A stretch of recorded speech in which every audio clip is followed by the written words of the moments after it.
ലോകത്തെ തൊഴിലാളി വർഗ രാഷ്ട്രീയ ചരിത്രത്തിൽ അത്യുന്നത സ്ഥാനമാണ് റോസ ലക്സംബർഗിന്. തൊഴിലാളി വർഗ വിപ്ലവത്തെയും സ്ത്രീ വിമോചനത്തെയും പരസ്പരം കണ്ണിചേർത്ത മഹാവിപ്ലവകാരിയായാണ് റോസ വാഴ്ത്തപ്പെടുന്നത്. ആഗോള സാമ്രാജ്യത്വത്തിനെതിരായ പോരാട്ടങ്ങൾക്ക് ആവേശമായ റോസ ലക്സംബർഗിന്റെ 106ാം രക്തസാക്ഷിത്വ ദിനമാണ് ഇന്ന്.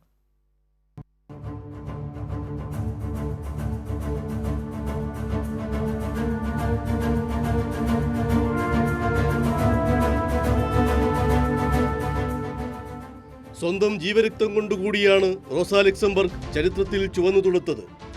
1871 മാർച്ച് 5-ന് പോളണ്ടിൽ ജനിച്ച റോസ ചെറുപ്പം തൊട്ടേ ബുദ്ധി കൊണ്ടും ധീരത കൊണ്ടും ഒരു തീക്കനലായിരുന്നു. നിരോധിക്കപ്പെട്ട പോളിഷ് കമ്മ്യൂണിസ്റ്റ് പാർട്ടിയിൽ ചേർന്നതോടെ അവൾ ആളിപ്പടർന്നു.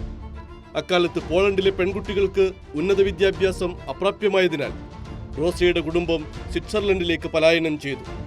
യുദ്ധാനന്തരം ജർമ്മനിയിലേക്ക് പറിച്ചു നടപ്പെട്ട റോസ അവിടെയും വിപ്ലവത്തിന്റെ സുഗന്ധം പരത്തി.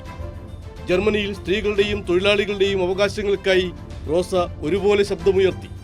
തൊഴിലാളി വർഗ വിപ്ലവത്തിലൂടെയല്ലാതെ സ്ത്രീ വിമോചനം സാധ്യമല്ലെന്ന് ഉറച്ചു വിശ്വസിച്ച സോഷ്യലിസ്റ്റ് ഫെമിനിസ്റ്റായിരുന്നു റോസ. സ്പാർട്ടക്കസ് ലീഗ് രൂപീകരിച്ച് റോസയും സഖാക്കളും ജർമ്മനിയിൽ സോവിയറ്റ് മാതൃകയിൽ നടത്തിയ വിപ്ലവ മുന്നേറ്റങ്ങളെല്ലാം സാമ്രാജ്യത്വം അടിച്ചമർത്തി.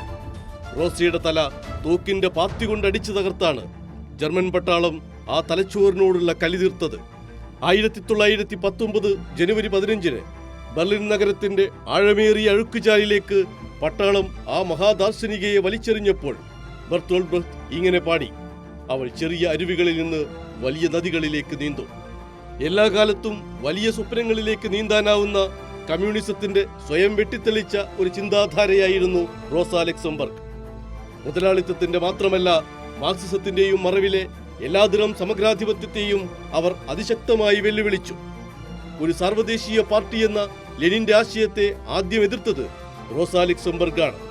പരസ്പരം വിമർശിക്കുമ്പോഴും ലെനിൻ തൊഴിലാളി വർഗത്തിന്റെ വഴികാട്ടിയെന്നാണ് റോസയെ വിശേഷിപ്പിച്ചത്. ഇന്ന് തിരിഞ്ഞു നോക്കുമ്പോൾ സോവിയറ്റ് കമ്മ്യൂണിസത്തിൽ അന്തർലീനമായ അപകടങ്ങളെ മുൻകൂട്ടി കണ്ട തത്വചിന്തകയായി തന്നെ റോസ ലക്സംബർഗിനെ വിലയിരുത്തണം. ആവേശമാണ് ആ സ്മരണ. ബിജു മുത്തത്തി, കൈരളി ന്യൂസ്.